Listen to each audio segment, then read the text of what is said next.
Vamos lá, Apocalipse capítulo 2. Quem encontrou Apocalipse capítulo 2, diz amém. Amém. Versículo 1 diz assim: escreve ao anjo da igreja que está em Éfeso e diz: aquele que tem na sua destra as 7 estrelas. Diga comigo: na destra as 7 estrelas, que anda no meio dos 7 castiçais de ouro. Eu sei as tuas obras e o teu trabalho e a tua paciência. Um pouco mais abaixo, o versículo 4, 5 e 6, que são os versículos que eu vou destacar, diz assim: tenho porém contra ti que deixastes o primeiro amor. Lembra-te de onde caístes, arrependa-te e pratica as primeiras obras. Quanto mais brevemente eu virei a ti e te tirarei do teu lugar, o teu castiçal, se não te arrependeres. Tens porém isto, que aborreces as obras dos nicolaítas. Diga comigo: os nicolaítas. Eles estão por aí, os quais eu também aborreço. Quem tem ouvidos, ouça. Quem tem ouvidos, o que as pessoas dizem, o que a internet publica, o que o fofoqueiro falou. Quem tem ouvidos, ouça o que o Espírito diz às igrejas. E aquele que perder, aquele que desistir do chamado, aquele que desistir do ministério, é este que vai receber a recompensa? Não. Ao que, fale mais alto para o inferno ouvir, ao que tem vencedores aqui, dê glória a Deus. Eu vou perguntar de novo: se tem vencedores aqui da Pleno, faz barulho de vencedores aí, oh, glória a Deus. Pode se assentar. Escute bem, é rápido e é objetivo. Falar sobre Apocalipse, o livro das revelações, precisa-se ter muito cuidado. Até porque no mundo hoje nós temos centenas de interpretações sobre o livro do Apocalipse. Obrigado. E interessante que quando a gente estuda a carta que foi endereçada a cada igreja que são representadas para o número da perfeição, as 7 igrejas da Ásia, nós entendemos que cada igreja dessa representa um período que a igreja de Cristo passaria na terra. Há quem crê que nós estamos vivendo o período da última carta, a 7ª carta, que é do capítulo 3, versículo 14, à igreja de Laodiceia. Agora, a carta que foi escrita ao anjo da igreja de Éfeso, esta carta tem uma revelação à igreja do período da igreja sofredora. Por quê? Porque o texto começa dizendo: escreve ao anjo da igreja. E o texto diz no versículo 1, que está em Éfeso, e diz: aquele que tem as 7 estrelas na sua destra, nas suas mãos, e que anda no meio do seu castiçal de ouro, ou dos seus castiçais de ouro. E fala a quantidade de número 7. Aqui existe 2 interpretações. Primeiro, a carta tem endereço. Deus escreve para o responsável da igreja. Segundo, existe 2 simbolismos: os 7 castiçais e as 7 estrelas. E para nós entendermos esta revelação, a gente precisa compreender um pouco da história. Não sei se vocês sabem, mas o pior de todos os imperadores de Roma foi aquele que desencadeou a perseguição contra a igreja, o famoso Nero.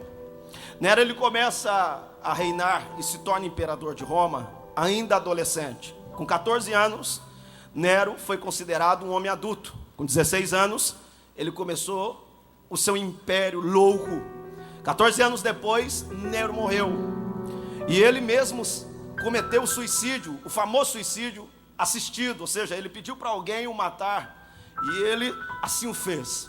Um homem que deixou marcas em Roma e também marcas da igreja primitiva. Um homem que foi capaz de incendiar a cidade de Roma, em torno de aproximadamente 14 bairros, e ficar em cima de sua torre dando gargalhadas enquanto as pessoas morriam. Quando ele viu que isso não ficaria bom a ele, ele então faz algo político. Ele pega e culpa alguém. Ele diz assim: o culpado é o povo cristão. E detalhe, o povo cristão não fazia mal para ninguém. O povo de Deus não faz mal para ninguém. O povo de Deus só é contra o adversário de Deus. Tirando o adversário de Deus, nós não somos inimigos de ninguém. Pelo contrário, a igreja é amiga, a igreja é mãe, a igreja é acolhedora. A igreja une e não separa homens. E ele persegue a igreja tentando matar os seus fiéis. Ele mata centenas de milhares. Nero morre. Depois de Nero, levanta-se um homem chamado Vespasiano. Esse camarada aqui é o imperador das construções, o famoso Coliseu de Roma, os famosos hipódromos, onde as pessoas apostavam as corridas de cavalos. Vespasiano, ele faz uma festa de 100 dias, e ele mata 10.000 cristãos na arena. Depois de matar todos os cristãos, Vespasiano faz com que os gladiadores se matem na arena e derramem o seu sangue. Faz com que os leões e as feras se matem e derramem o seu sangue, porque ele gostava do sangue dos inocentes. Depois que Vespasiano morreu, veio o imperador que perseguiu a João, o Domiciano. E esse cidadão, sim, é onde tem a revelação da carta. E você vai entender o porquê do mistério das 7 estrelas, o porquê do mistério dos 7 castiçais de ouro. Esse Domiciano foi um perseguidor nato. Foi ele que mandou João ficar preso na ilha de Patmos. E João ali ficou, resistiu e não morreu. Foi ele que pediu para colocar João em um caldeirão de óleo fervente. Mas João também não morreu, porque João tinha a promessa de Deus de permanecer vivo. Esse cidadão perdeu um filho. E o filho dele que morreu, para homenagear o seu filho, como costume de todo imperador, ele fez muitos monumentos. Só que ele foi além. Ele pegou a moeda da época, que circulava em Roma, o denário romano, e ao invés dele colocar a imagem somente dele, ele compartilha a famosa cara e coroa, e o verso da moeda, ele coloca a imagem de Júpiter, um deus em que eles veneravam, e ele também coloca esta imagem sentada em cima do globo da terra, e em volta da moeda havia 7 estrelas, que representavam uma constelação. E esta moeda circulou em Roma. Para homenagear o filho morto, ele coloca o globo da terra, o filho sendo representado por um deus e as 7 estrelas. E ele começa a dizer: o meu filho tem que ser respeitado, os nossos deuses precisam ser venerados. Ele estava dizendo algo contundente: quem manda em Roma somos nós. Quem manda nas regiões onde esse céu brilha, somos nós. Quem manda na terra somos nós e o nosso Deus. Só que João, arrebatado na ilha de Patmos, ele escreve a carta a uma das cidades mais badaladas da época, Éfeso. Uma cidade conhecida como uma das maiores cidades do império, com 250.000 habitantes, com economia devastadora, ligada ao rio Cástor, que era um comércio para muita gente. Uma cidade que veneravam a deusa Diana, Artemis. Uma cidade do sexo, uma cidade da prostituição, uma cidade do engano, do erro, mas que tinha uma igreja de Cristo fazendo a diferença lá. E João então escreve a igreja de Éfeso, e ele quebra o domínio romano só com a escrita. Ele não precisou falar, ele só escreveu. E ele disse para a igreja de Éfeso, e esta carta circulou do Império Romano: escreve para o pastor, escreve para o anjo, escreve para o líder, e diz para o líder que quem é que manda na terra. Coloca aí, João, na carta, que as 7 estrelas que os romanos veneram, dizendo que eles mandam no mundo, diz que eu, Jesus, tenho na palma das minhas mãos todas essas estrelas, e que se eu quiser a qualquer momento eu quebro, eu amasso, eu posso destruir. João prega para Éfeso e diz que quem manda nos homens sou eu, quem manda na minha igreja sou eu, quem manda no meu povo sou eu, quem manda na minha noiva sou eu. Os romanos podem perseguir a minha igreja, podem matar o meu povo nas arenas, mas ninguém vai impedir o crescimento que eu determinei para o meu povo, porque o meu povo está na palma da minha mão, os homens estão na palma da minha mão. E se Deus tem o controle, quem é o inferno para se levantar? Se Deus tem o controle, quem é o o homem para se levantar? Se Deus tem o controle, quem é você para se preocupar com adversários que se levantaram contra você? Abre a boca, dá glória a Deus. Ele tem na palma da mão. Aí aparece gente por aí dizendo assim: bispa, eu mando, eu faço. Já viram? Nós estamos aqui, vai ter consagrações hoje aqui? Muito bom. Eu já vi obreiro dizer assim: se eu parar, a igreja para. Eu já vi membro dizer assim: se eu parar de dar dízimo, a igreja fecha. Eu já vi líderes de departamento dizer: se eu abandonar o ministério de louvor, o ministério de louvor não vai cantar mais como a gente canta. Se eu abandonar a coreografia, as meninas não vão conseguir dançar mais. Se eu abandonar a escolinha, as crianças não vão ser edificadas. Se eu abandonar a função que eu tenho, a igreja que eu pastoreio, a igreja vai falir. Você está enganado. Você esqueceu de ler Apocalipse 2. Ele tem na palma da mão as 7 estrelas. E ele está dizendo: se você largar, alguém vai assumir o seu lugar. Se você abandonar, eu coloco alguém no seu lugar. Porque quem manda na pleno, quem manda na igreja, quem manda no meu povo é Cristo Jesus.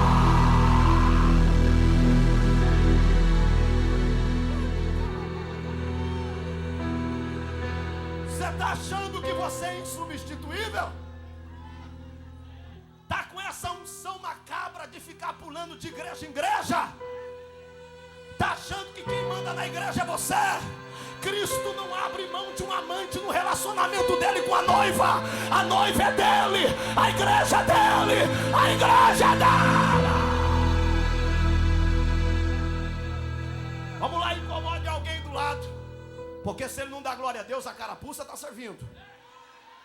Fala para ele: quem manda nessa igreja, quem manda em você, quem manda no governo da terra, diga: é o nosso Deus. Está tudo na palma da mão. Está tudo na palma da mão. Deixa eu ver se tem alguém que acredita. Quem manda?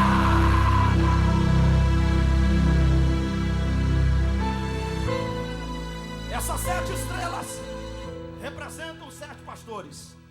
Então ele quebra a tradição romana dizendo: quem manda sou eu. Ok? Quem entendeu diz amém. Segundo, ele diz assim: eu ando no meio dos 7 castiçais de ouro. Diga: ele anda no meio dos 7 castiçais de ouro. Ele anda no meio da igreja. Ele anda no meio da igreja. Ele anda no meio da igreja. Ele anda no meio da igreja. Ele anda no meio da igreja. Ele anda no meio da igreja. Ele anda no meio da igreja. Ele anda no meio da igreja. Ele anda no meio, ele tem o controle.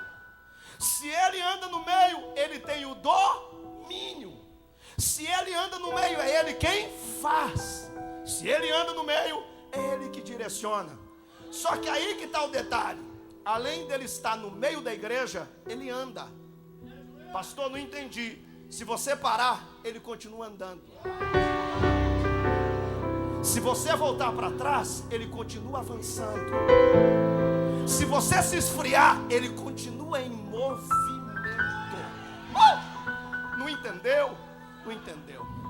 Pastor, eu vou parar, ele continua andando. Eu vou desistir, ele continua andando. Eu vou largar a mão, ele continua andando.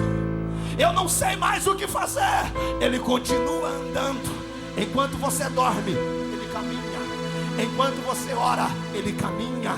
Enquanto você fica calado, ele caminha. Enquanto você adora, ele desce da igreja e caminha. Eu estou querendo deixar ele passar hoje aqui no meio da igreja. Eu estou querendo deixar ele passar hoje aqui no meio da igreja. Se ele começar a andar no meio da igreja, vai movimentar os castiçais aqui hoje. Se ele começar a passar no meio da igreja, vai movimentar os 7 castiçais aqui hoje. Quem é que quer que ele movimente a igreja? Faz barulho!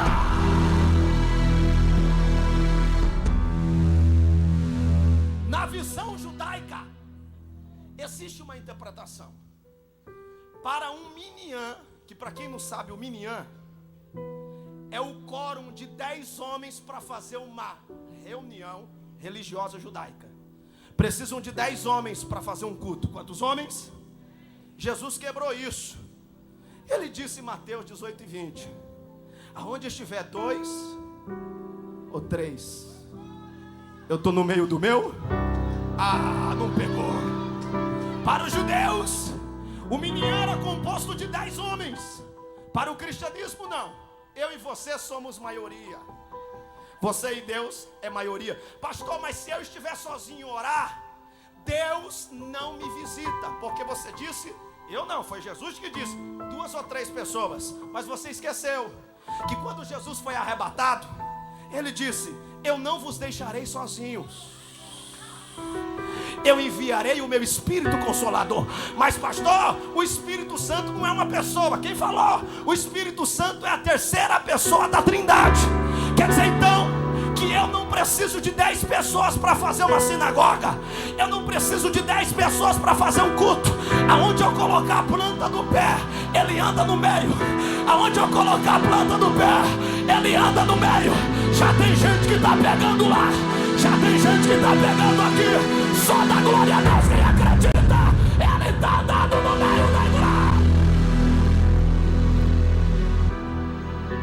Vamos lá. Existe aqui algo interessante na igreja de Éfeso, em que o texto diz que Deus primeiro Ele elogia e depois Ele faz uma crítica construtiva e depois volta a elogiar. E a crítica construtiva de Deus é que Deus pede para o povo se arrepender, versículo 5, e lembrar de onde eles caíram e praticar as primeiras obras. Senão Deus vai arrancar o castiçal, Deus vai arrancar o poder da igreja de Éfeso. Só que o versículo 6, Deus elogia o povo dizendo, o que eu também sou contra é que vocês aborreceram os nicolaítas. Fala comigo, os nicolaítas. Diga, quem são eles? Descendentes, seguidores fiéis de Nicolau. Quem é Nicolau? Atos dos Apóstolos, capítulo 6. Quando a igreja precisa de 7 diáconos cheios do Espírito, boa reputação na sociedade, para dar as cestas básicas e fazer o ato social, a igreja vocaciona 7 homens. Quantos homens? 7. Entre estes homens está o nome de Nicolau. Nicolau, ele foi um dos principais diáconos da igreja primitiva. E o Nicolau, ele depois de um tempo se torna um grande líder. Só que ele muda a pregação do evangelho. Ele vem com o evangelho novo, dizendo assim: a graça, ela nos favorece em tudo. Você pode se converter, mas pode continuar na sua prática pecaminosa. Você pode vir para a igreja e permanecer como você está. Já viu aquela frase que não tem versículo dizendo, vinde como estais e eu te transformarei? Eu não sei aonde esse povo acha esse texto bíblico. O que a Bíblia diz, João 6, é que aqueles que vão até a Cristo, de maneira nenhuma ele lança fora. O que a Bíblia diz em João 8,32, que quem conhece a verdade vos libertará. O que a Bíblia diz, segundo Coríntios 5,17, é que as coisas velhas se passaram e tudo se fez novo. Está cheio de seguidor de Nicolau, que entra dentro do evangelho para brincar com as coisas de Deus. Fala que é cristão, mas não tem as características de Cristo nessa terra. Anda com a vida de ponta cabeça. Aí pega uma Bíblia, carrega debaixo do braço e diz, eu sou cristão. Quem disse para você que andar com Bíblia é cristão? Quem anda com Bíblia é portador de uma Bíblia. Cristão não. Cristão, segundo Atos 11:26, é quem é parecido com Cristo. Aonde ele coloca a planta do pé, alguém diz, parece com Jesus. Parece com Jesus, anda como Jesus, fala como Jesus. Ei, eu estou profetizando para quem tem glória na boca. Jesus não vai vir buscar uma igreja parecida com o mundo. Jesus não vai vir buscar um povo igual ao mundo. Jesus vai vir buscar a noiva do Cordeiro, que não segue os conselhos de Nicolau, mas que é cheia do Espírito Santo. Se a noiva está aqui, se a noiva está aqui, pode fazer barulho.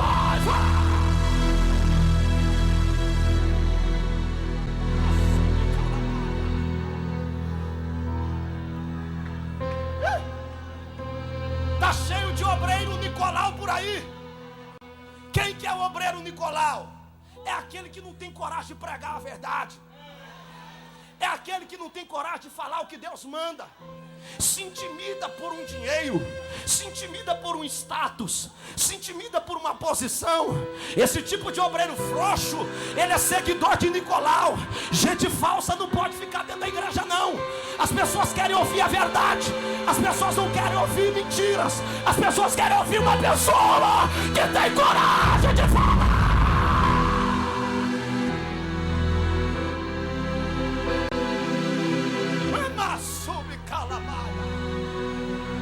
Eu vou dar lugar. Eu vou dar lugar. Cadê a nação plena pra fazer barulho? Deixa eu ver.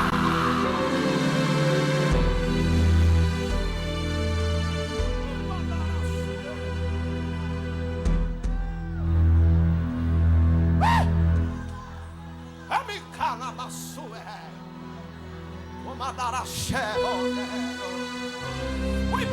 É patalaga chobe darabaia, e cataraba come darabaia, e me chobe dara sumi darabria. Deixa eu pegar, ele tá no meio, ele tá no meio.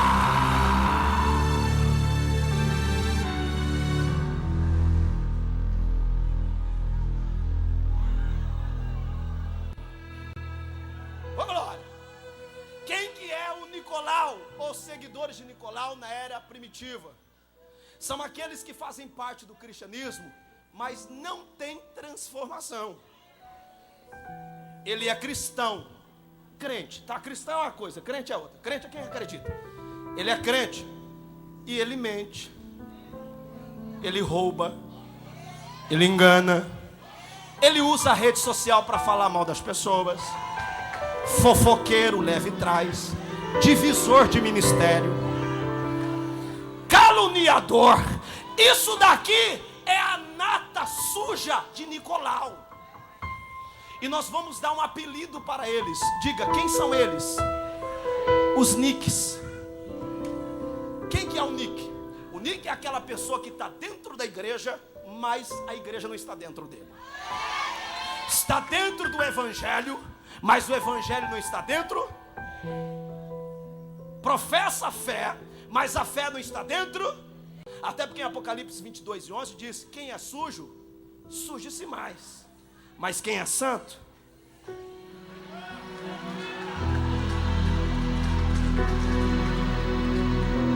quem é murmurador, quem é fofoqueiro, quem é linguarudo, faz o que quer da vida.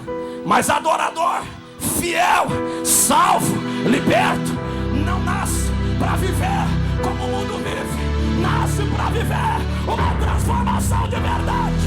Eu quero perguntar, e se tiver alguém transformado, liberto, hoje aqui para dar glória a Deus, tu vai dar uma rajada de glória para estremecer a terra. Cadê o povo do arrebatamento para fazer barulho?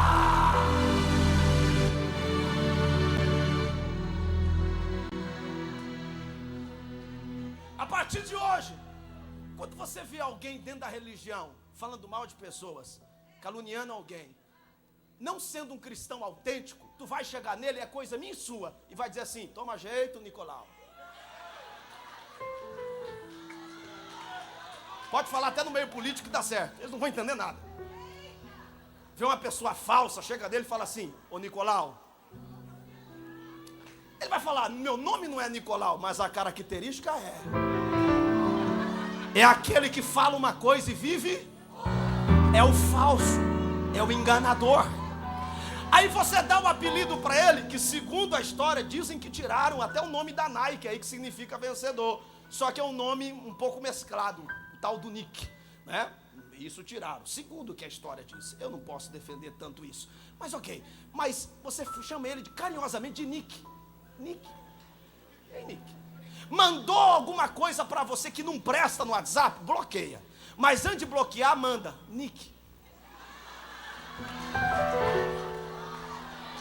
Falou mal de você, do seu caráter? Vai lá e manda uma mensagem carinhosa, porque é assim que o evangelho nos ensina. Mas não esquece de marcar ele não. Coloca nick. Falou mal de você, não se retrata não. Deus te defende. Só manda uma mensagem dizendo: eu sei quem você é. Tu é Nick, tu é descendente dos Nicolaitas. E ele vai perguntar quem é você. Tu vai dizer: eu sou a igreja de Cristo nessa terra. Eu sou a igreja.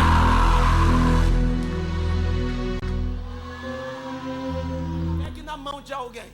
Vamos ver quem é Nicolau e quem é a igreja verdadeira de Cristo nessa terra. Diga assim para ele: se você é seguidor de Nicolau, esse evangelho que tudo pode e nada acontece, diga para ele: fica calado. Agora, se você é igreja de Cristo, faz barulho no aniversário da Plena. Faz barulho! Faz barulho na festa! Oh, glória a Deus!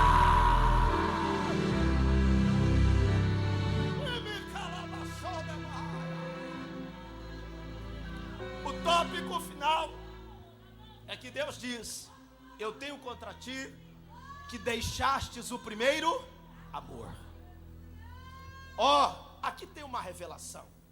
Porque quando Paulo escreve a carta à igreja aos Efésios, a igreja vivia um tempo de avivamento.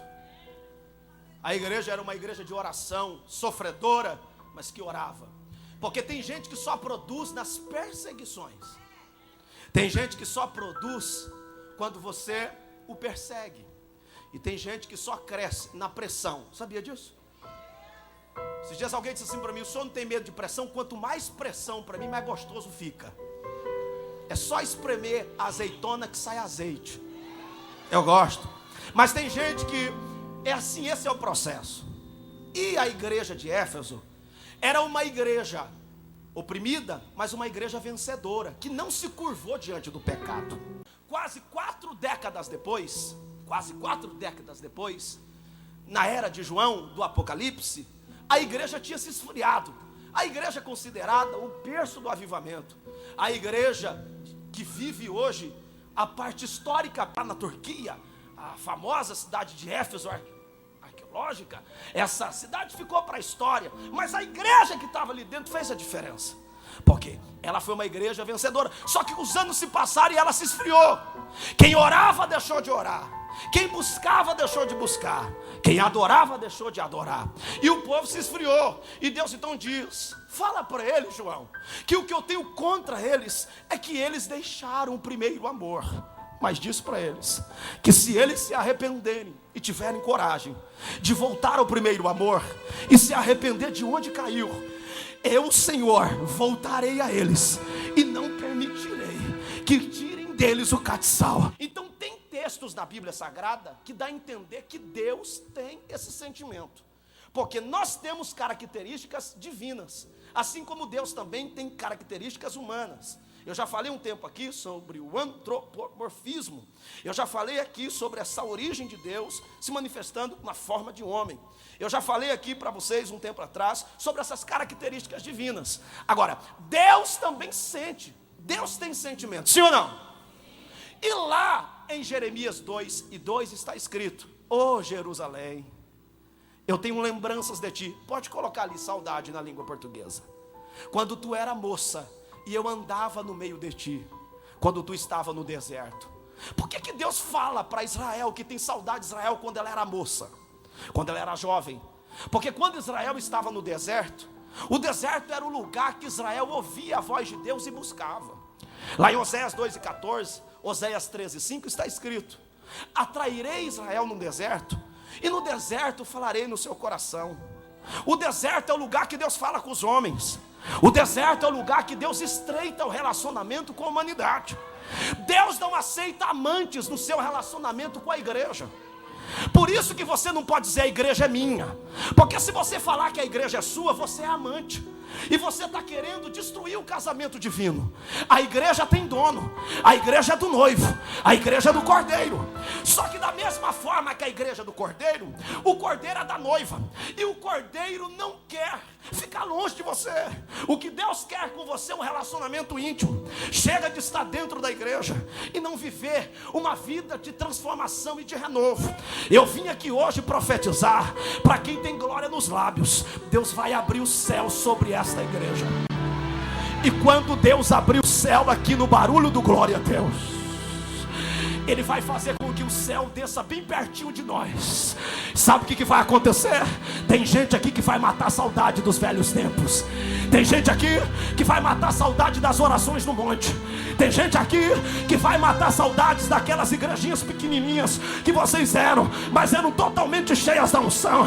Tem gente aqui que vai matar saudade daquela intimidade que você tinha com Deus, que você não tem mais. Hoje Deus está dizendo, independentemente de quem está do seu lado, seja um Nicolau ou um romano que veio perseguir a sua fé, você é a igreja de Cristo que abraça a verdade.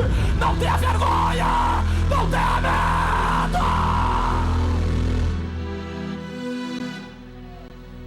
Eu quero fazer um desafio aqui. Romanos 14:5 diz que dentro do povo de Deus existe 2 grupos de pessoas. Quantos grupos de pessoas? Aqueles que falam muito e não fazem nada, e aqueles que fazem a dia após dia. Então você vai olhar para alguém que está do seu lado e tu vai dizer assim para ele: no contar do número 3, se você não faz nada, tu vai ficar sentado.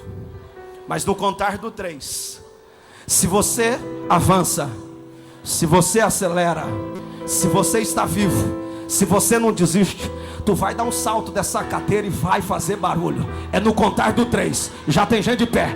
1, 2. Só dá glória a Deus quem vai andar. Só faz barulho quem não vai parar. 3. Pega São Paulo. Abre a boca e dá glória a Deus.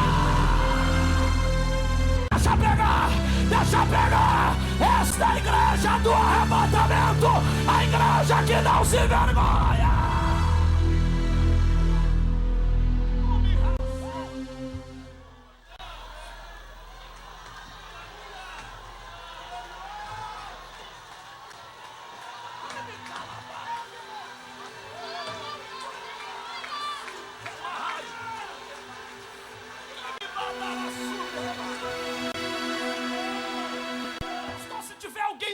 Meio que não professa a fé que professamos, eles precisam conhecer o poder que a gente recebe. Como é que eles vão querer ter o que a gente tem, se você que tem vergonha de mostrar que tem? Eu não tenho. Diga assim para ele: enquanto você dá glória a Deus, eu profetizo que a unção que está em mim, ela vai passar para você agora. Diga para ele: se você não quer ficar parado, mas eu vou dar lugar aqui agora. Oh, dá licença, deixa eu adorar. Oh, dá licença, deixa eu adorar. Oh, dá licença, deixa eu dar glória. Pegou. Quem é você pra me impedir? Oh, dá licença, eu vou adorar. Oh, dá licença, eu vou adorar. Oh, dá licença, deixa eu dar glória. Pegou. Deixa o vaso adorar. Oh, deixa eu adorar. Oh, deixa eu adorar. Oh, deixa eu adorar. Oh, deixa eu adorar. Oh, deixa eu adorar. Oh, deixa eu adorar.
faça algo para a gente receber o nosso apóstolo. Na hora que eu falar, passe essa unção, você vai dar um abraço pentecostal nele aí, ok? Você vai dar um abraço pentecostal nele aí. Parabéns, pleno. Parabéns. Glória a Deus. Você vai dar um abraço pentecostal nele. Na hora que eu falar, passe essa unção. Deus abençoe os irmãos que me mandaram mensagem nas redes sociais. Ore por mim, ore pela minha família. Vai lá, segura no ombro dele para profetizar. Pega essa unção. Aqui não tem Nicolau, não. Vai, vai. Passa essa unção. Passa essa unção. Passa essa unção. Meu irmão. Pegou, pegou, pegou, pegou, pegou, pegou.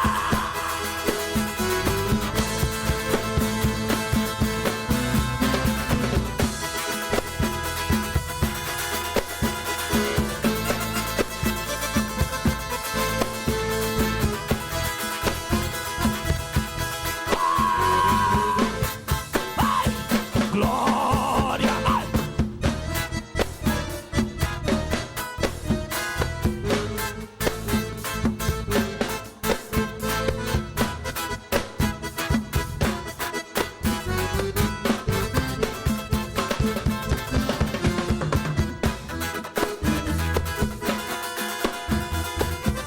A glória de Deus!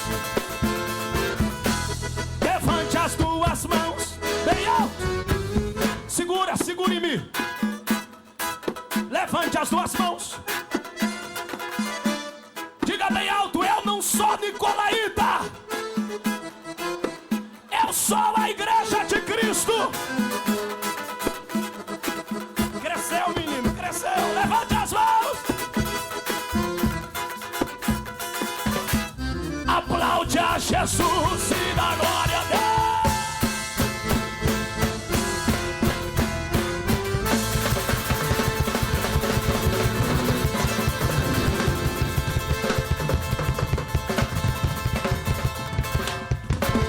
Glória a Jesus, diga graças a Deus, diga aleluia.